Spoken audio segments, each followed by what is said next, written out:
priced anywhere from $1,000 to over $2,000. This is the Lenovo ThinkPad X9 14 Aura Edition. There's also a 15-inch model that I have not tested yet. And between the two, the 14 and the 15-inch, you can configure this with different CPUs, different RAM, and different storage.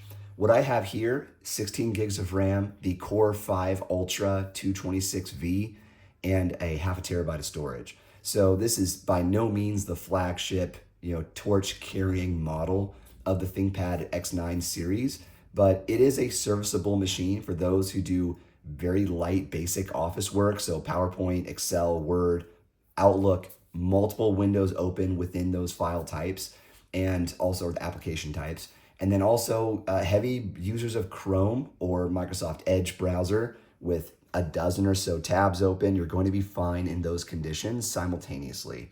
If you do a lot of YouTube with some music playing in the background, you will not notice this thing spin up the fans or hesitate to produce whatever workflows that you're in. You're gonna be very happy with this machine. But you can configure it stronger if you need to, and if you want to have some resistance to future demand, specifically with AI catching hold, unfortunately, then yeah, you're gonna maybe want 32 gigs of RAM. And you can do that, you can configure it in that way. It's available at Best Buy.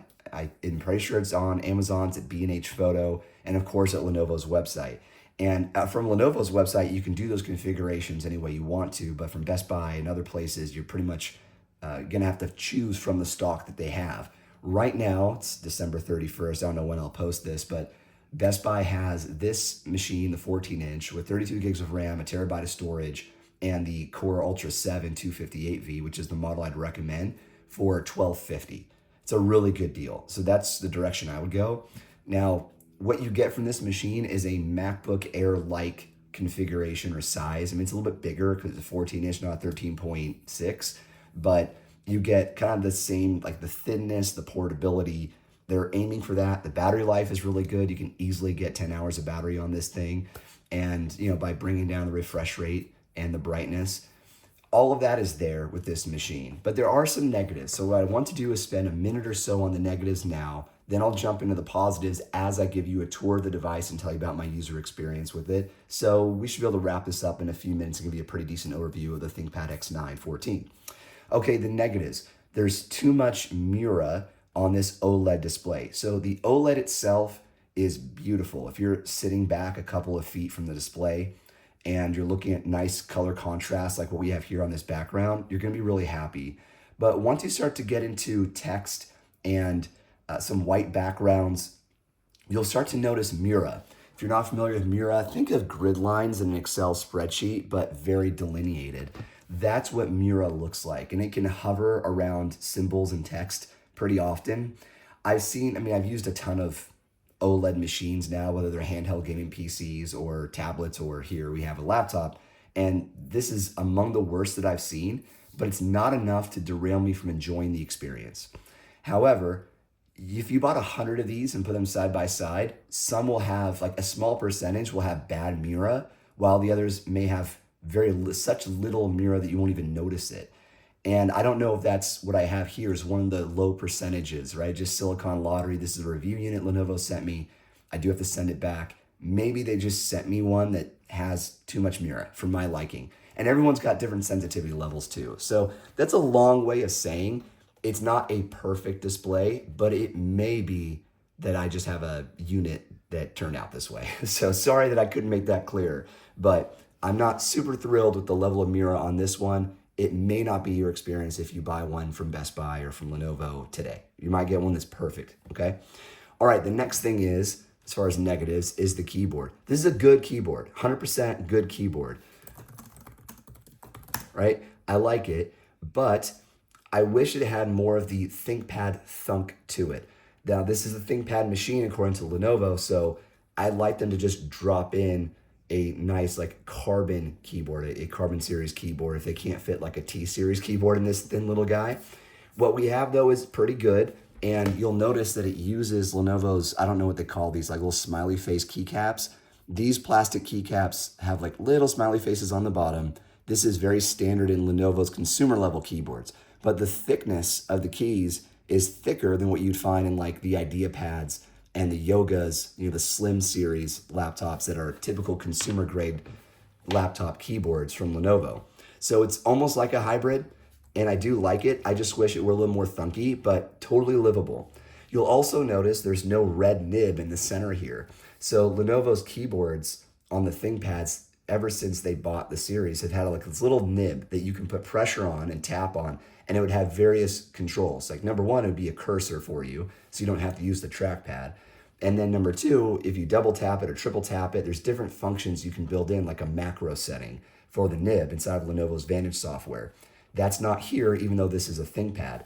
I think, it's unfortunate that they didn't bring that over because, obviously ThinkPad fans are going to call it out. Hey, you made a whole new ThinkPad, it's metal, but what happened to the nib?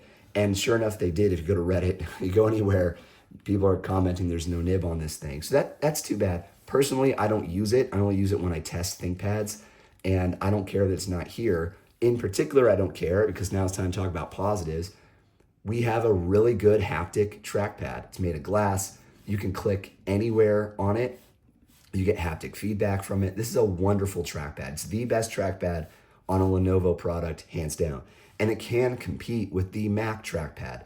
If only Windows were a little smoother with gestures, but hey, you can disable animations and things will seem a lot smoother on a Windows machine.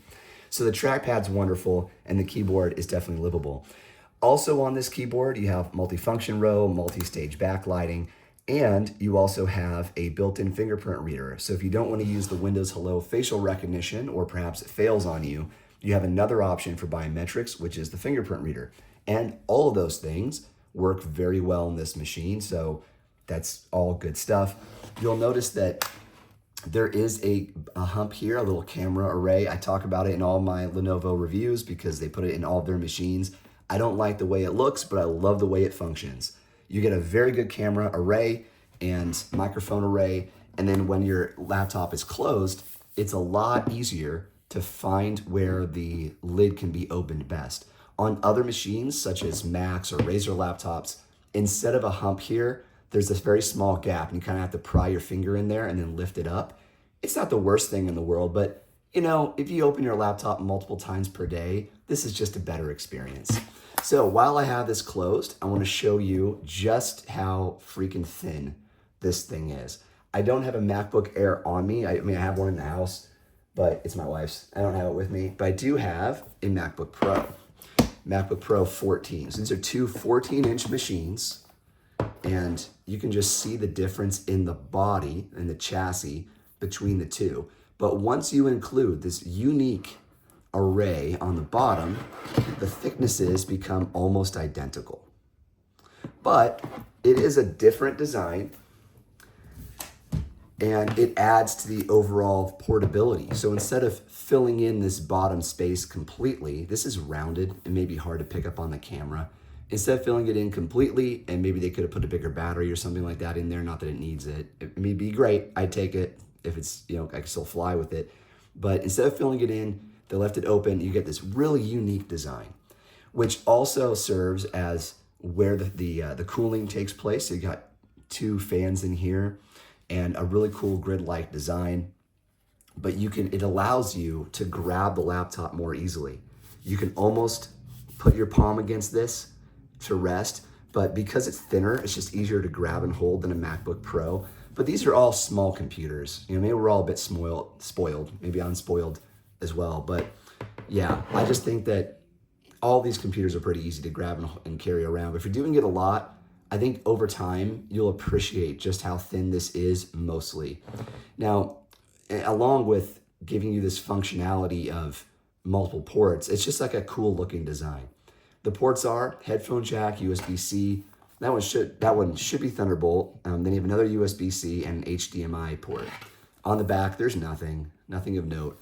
But overall, this is a really good looking machine. Just by the way, review units, this happens sometimes. They'll arrive with a little chip or a dent on them. That wasn't me, I promise. I'm very careful with my machines. Okay, even if they're not mine. I'm careful with every machine I touch, let's put it that way. Okay, you do have your ThinkPad branding and a nice metal finish with your X9 logo here up at the top. There we go, X9 14. As I mentioned, there is a 15-inch model. And trying to remember, I think Just Josh did a comparison between the two early in 2025. I remember watching it, but I don't remember all the details. And I believe his findings were that the 15 had better cooling and therefore better sustained performance. Hey, if that's the case, and you're going to push this thing pretty hard, but you want the svelte nature of it, then yeah, of course, you go with the 15. But for me, I think 14 is the sweet spot on work computers, not gaming computers, but for work, I think this is the way to go. Okay, also want to point out that the hinge allows the screen to go almost completely flat. It can, you just have to hold it down. And that is I just love that. I never use it like this, but I will sometimes use it like that. And either you get a laptop that lets it go near flat, or it gets capped to 130 degrees or something. So being able to use it like this is really helpful. Sometimes I'll just stand up, and that's why I need it pushed down a little bit. Okay, enough about me. Let's talk about you. So if you're looking for a laptop for office work, YouTube, listening to music, maybe some light photo editing. I don't do photo editing other than cropping an image. So if you're more like me, I think it's gonna be perfect. And it's easy to recommend this computer, especially since it can get you a good 8 to 10 hours of battery life if you make a few tweaks. And using it day to day is really nice. Like I mentioned, it's lightweight and easy to carry around. It has a good keyboard, a great trackpad, and overall, OLED is really nice to use. So the color contrast and saturation is so cool compared to IPS panels. And this is just a lightweight machine. So I love what Lenovo have built here, and I'm excited to see what happens in the next few generations. I think if it were me, I would try to find a higher quality OLED, although, like I said, this could just be a unit that has a little extra mirror than most.